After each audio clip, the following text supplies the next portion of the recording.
So, welcome, Olivier. Would you like to introduce yourself? Yes, my name is Olivier Malafronte. I've been a coach since 2015. It's been a little more than, just 10 years now. I started age 25. My family was in coaching and training already, so I kind of fell down when I was a kid. And I've been always interested in human development, but I wanted to build technologies. So I've also built three AI coaching companies. I've been launching one of the first AI coach in the market in 2016. And then during COVID, I went back to university. I've done a PhD in AI coaching and leadership development. And since I would say 2018, I've been, yeah, 2017, I've been highly engaged, with a side of ICF, doing one of the first AI coaching forum in Paris in 2017, sorry, and then joining the AI coaching standard working group with ICF Global to write the first standard. And then today I'm part of the AI coaching coalition at a European level. So yeah, that's a bit about me. Thank you so much for all of the work that you're doing to support the profession. Actually, Mhm. that's really great, and great to know that you come from a coaching family. You know, it's something you've grown up with, which is wonderful. That's right. So, so the fireside chat is going to be an informal conversation, and we'll see where it leads us. But I'd like to start with thinking about any meaningful moment that you might have observed where you see human connection, AI, and coaching coming together. Yeah, I mean, I have one in particular, maybe two, but the first one, a unique one, is as an executive coach. I coach leaders, team leaders, in their leadership transition, and so mostly about the role transition. So we touch, identity, authenticity, confidence. Obviously, I mean, we touch this kind of very human, deeply human things. And so working with one of my clients after, a few sessions, then we've been, doing some exercise, some work that we're really kind of going into the guts, right? And becoming very, kind of physical and very emotional, personal. And so I've been creating a very custom AI coach for one of my clients who actually needed to practice and to revise, the kind of approach or the way we were getting into her, kind of authenticity.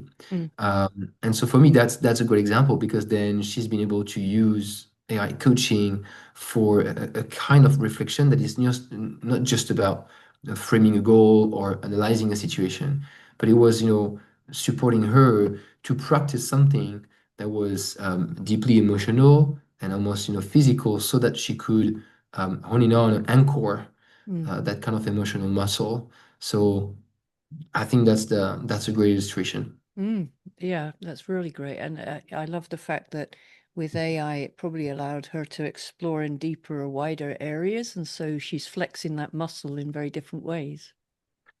Yeah, exactly. Because it's one thing, one good thing to be doing that with me as her coach, but then it's also super good, valuable to do that when I'm not there, when she's alone and she needs, more autonomy, and then maybe she may be in another context where I can be following every day. So definitely, I think, for the quality of the exercise of the coaching process, it does help to expand and practice in different contexts where the human coach is not present. Mm, So it mm, maximizes mm, the progress of the client in the end. mm, mm. And actually, just in my mind, I'm remembering that I think it was in Berlin, ICF Germany's event this year, and they had an artificial AR. And what it enabled you to do is to, when you're doing role plays, is to inhabit another person's body. So it helped you understand different perspectives. So I was just mindful of that example that you gave and being able to be in somebody else's shoes as you explore those things. Yeah, that's right. Okay, as we experiment and learn, what are the principles that we should hold tight when we think about AI and keeping it human-centered, inclusive, and equitable? My very first thing is to always try to set an AI code to technology to stimulate human intelligence. And so obviously coaches or good trainers, good mentors, good teachers, good experts are naturally doing that when they use inquiries or open questions or reflective questions, right? even if they are, these open question and open-oriented questions that help people kind of, move towards a specific inquiry goal, right? But anyway, so that kind of reflective approach and practice is quite important because it actually enables people to step back to potentially become more aware of what's going on, of blind spots, kind of do that step aside and look at things from a different angle, which is the beauty, one of the beauty of coaching. So that's what I really make sure I implement, because obviously we know so many people want to have the shortcuts and they want the direct answers or they want the solution pre-made, and right, so that they just have to take it and apply it. So I think this is really important, because also using this is kind of a purist of coaching, I believe, but making sure that we use this open reflective approach is also inclusive, because it naturally sends to people um, implicit messages.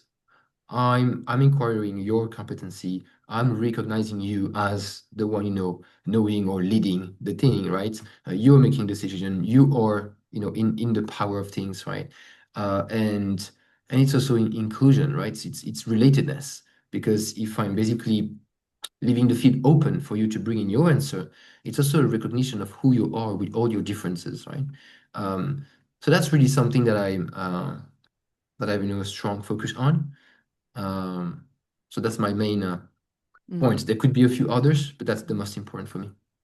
And I imagine that so you've built several AI tools and companies, and Hmm. therefore, how do you think about ethics and how do you approach the building of technology, making sure it's ethical? Well, what I just said before, for instance, making sure that there's, more inquiry, that there's like, a psychological design or a user experience that is, really built around making sure that we stimulate human intelligence and that we facilitate, the reflective practice. Mm-hmm. For me, this is, the first layer of ethics is there, because it means you do not impose, something on people. Of course, we can debate about the orientation of questions and how you can Mm. manipulate people with questions, but basically, if the goal is just to have people step back and consider and frame their own answers, I think it's already a first strong ethical things, because we let people come in with their own judgments and their own reflections. Mm. And there's less risk, I think, for being biased by like a wrong data set or a wrong, cultural kind of parameter or something like that. Because again, we give people the field, we recognize them, Mm-hmm. and we are, including their worldview right Mm-hmm. into the response. Mm-hmm. And then, of course, there are a set of, several more technical and technological parameters, right? So making sure that we don't um, that we safely store, for instance, the identifying information, names, emails, things like that, and we don't put that into an AI machine that is controlled by other systems. That obviously the first principle of ethics is transparency. So it's to let people know, make sure to understand that this is not a human, this is a chatbot, this is technology behind, there's no human involved, uh, that the data is used in a very safe way for people. Um, so these are then the other technological and technical aspects, right? That we have to manage when we build technologies. But the first thing is this is kind of like pedagogy or instructional design, right? Mm. And I think the most important is about making people aware of what, why, how it's going to happen and be used, Mm. and using this kind of reflexive techniques and approaches to make sure that we empower people instead of wanting to lead them to the best way that we think was the best for them, but we never control what's on the other side. So we Mm. have to be careful with that. I quite like the way you described it too. How I'm seeing it is, you've got the base level technology that is kind of underneath the hood. It's Mm, all of the things that make the platform work, but then you've got the pieces that are at the user experience layer where you've got the mm, pathways. So, and mm. it's thinking about the ethical and inclusion in both of those. So, yeah, I like the way that you thought through that. Um, as you imagine one shift that could positively shape the next chapter of coaching, what would it be? I think it's working on I was thinking acceptation and education, right? So I think that there's a clear role to play for, you know, I think this is ethical as well. Transparency, honesty, integrity. Let's just have people, let's just have people be, and coaches, for instance, be aware that, AI is already doing a great job. And yes, some people will use AI to replace the coaches, for specific questions or specific contexts, or specific issues, specific moments. The same person can be replacing the human coach by an AI, but the same person a few months or a year after can actually be choosing the human coach, right? So that's not a problem. So I think that there's a clear need for being very transparent on what's happening and telling the truth and educating people, coaches and coaching consumers and buyers and all, and having them understand that, look, even though we've been hearing about coaching for decades, it's still a very new practice. There's more and more research. This is great, good progress. But how many people access coaching in the world? Maybe 1%, and I would be Mm, optimist with that, right? So what does that mean? AI coaches with good education and with good awareness is actually the opportunity for augmenting the number of people on Earth that can access coaching, which means can access a better understanding of their own learning mechanism, better access better, an understanding of how to change. And so basically, this for me really connects to human empowerment, right? When done right. So I think the next chapter and the next shift is that is really working on this awareness, acceptation, and education that AI is here, can do a great job, and that any kind of facilitation professional need needs to understand and accept it, and then work on specific things that are deeper, that are different, that are complementary. And that's it. They're going to gain from it because more people will come back to them, and then we have more facilitation opportunities thanks to AI. So I think this is what is really needed now because research, and even like business, mm, the field to show us that people choose AI. mm, So yeah, we have to go and accept, and we have to educate ourselves fast. mm, mm. And I think part of that is for us to be able to differentiate between, what is AI good at? So where are the use cases where AI as a tool can really help the process, and where is it uniquely human? And Yeah, how does that relationship work? And I think we can do more in the coalition to help people be able to differentiate, but then also identify where there's new opportunities as a consequence yeah. of Yeah. them. Yeah. And if we don't facilitate this education, or if we don't do it, client or prospect, people do it on their own. They go, they use technologies, and when they want, then they go speak with a human. The ones that are there already or that have enough struggle or pain that they go and you craft their own solutions, right? They don't need an AI coach to be telling them, what they should be doing or not. So I guess the change is already there. So those that are not wanting to see it, they're either delayed or they're just going to do something else, which is also Mm. fine. Mm. I'm thinking of Salesforce. So I don't know if you know Salesforce and their Of course. Dreamforce and the way that they do their trailheads and their pathways. I'm wondering if we could build something similar for the coaching profession in that, they're merging technology, but they need people and they need accredited people that are doing all sorts of things in that ecosystem. So I wonder if there's some parallels that we could draw on in our profession. Yeah, I guess it's well I'm laughing because I had like a few client calls today, like every day, and something that comes that emerges often as an answer or as a comment is like the problem is not technology. The problem is like, how people move forward and Mm, what they understand, don't understand, or, do we have a clear use case in mind? That's, when we work with, with technological teams, it's always the answer we get. The problem is not technology. We can do everything you want, but what's the goal? What's the use case? hmm. Yeah, exactly. And if you look on the horizon, what changes about coaching and what stays the same? Mhm. Lovely question. Uh, I didn't prepare such question, but anyway, I think the problems, the situations, the issues, the topics are not going to change, right? They're going to repeat over and over. So I think it's interestingly we have we have finite kind of, we have very clear number of use cases, let's say. And then we may have some like, let's say a panel of colors or some kind of nuances. But, team operations or one-on-one negotiation or, or conflict resolution, right? These kind of things.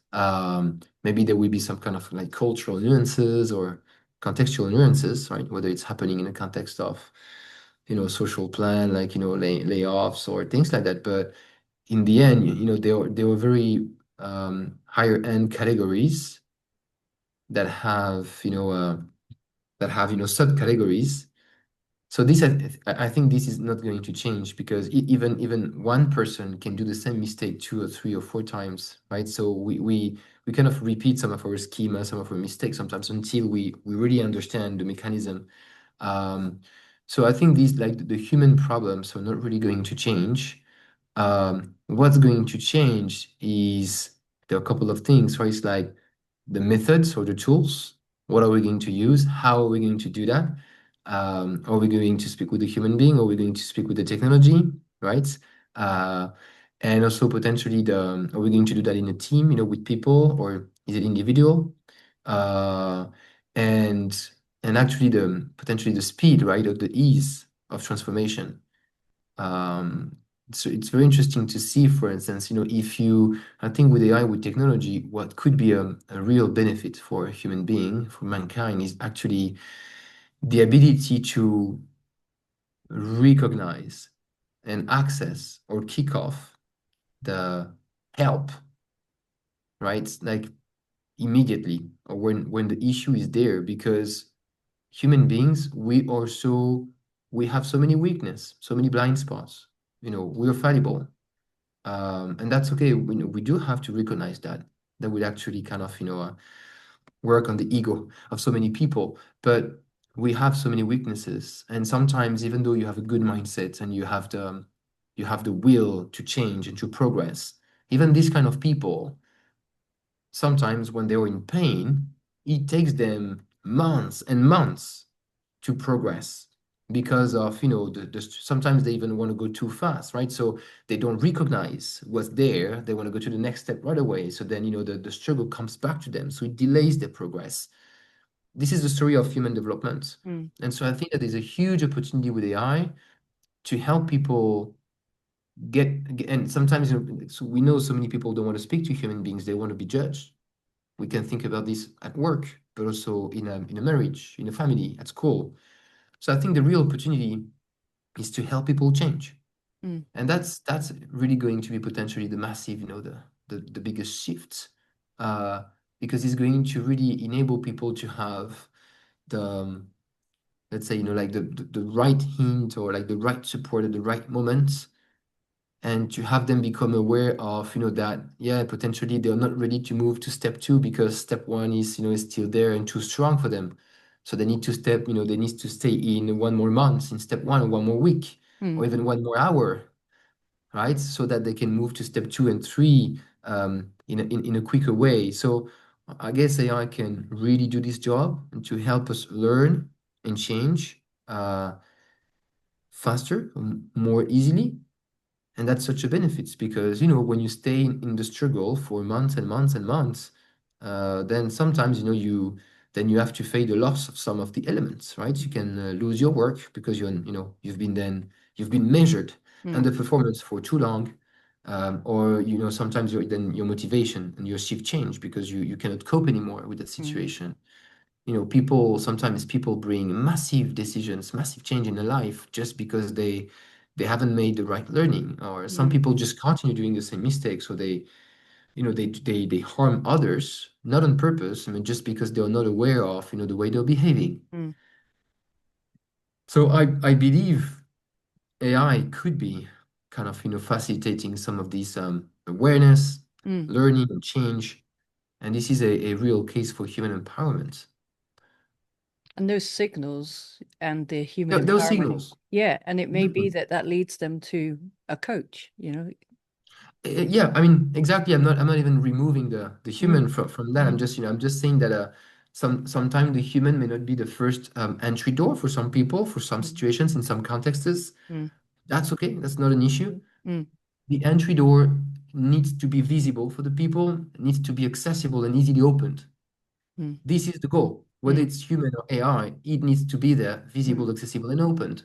mm, When people get there, they can choose. They have the choice. mm, They can choose mm, to keep with AI or they can choose to go with a human, right? mm. Because there's something else to be doing. That's it. I quite like the you used the word door, and so I'm imagining where might we need to put these doors, these portals across humanity. You're doing a lot within E- education, but where Everywhere. else Yeah. do we need to put them? School, at home, school at home, at work, in the office, in this kind of, in maybe in the car, obviously, when you don't drive, or in the train, right? So many people sometimes we sit on the train, we look by the window, that's a door opener Mm, because so many things emerge in our mind you and sometimes reflect, emotions, yeah. sorry, Mm-hmm. right? Sometimes you don't want, it doesn't mean that you have to or you must, right? Sometimes Mm, just looking at the window is just what you need to do at the moment. mm, But then sometimes when the emotions emerge or when the wrong thinking pattern is there, then better to do like a 10 quick, AI coaching session and basically get on track because mm, it is hard to self-monitor. It mm, is hard to train your brain, send you the right picture information. It mm, is it is work, it is discipline. And even mm, though even though you're a reflexive person, you get trapped, you mm, get tired, and sometimes, it's like it is a hard work. mm, And I think so. We do know that, working on the self is the hardest work on earth for human beings because of all the barriers and all the blind spots and everything. I think AI can really bring a helpful tool. mm, When it's ethical, mm, right? Definitely can really help people. I mm, believe so. mm. Olivier, thank you so much for your time today. Is there anything else you want to share before we go? My pleasure. No, thank you. I think I've been pushing the AI coaching topic to ICF, very early on, and the change has been, slowly, taking up. It's good to see you here and, to have these chats. So let's just continue that because there's a good impact that can Yes. be done. Yes, I believe we all do some great things next year. So yeah, Very good. with the coalition and the help of all the volunteers. Obviously, Thank you. Yes, thank you so definitely. much. Bye for All now. right.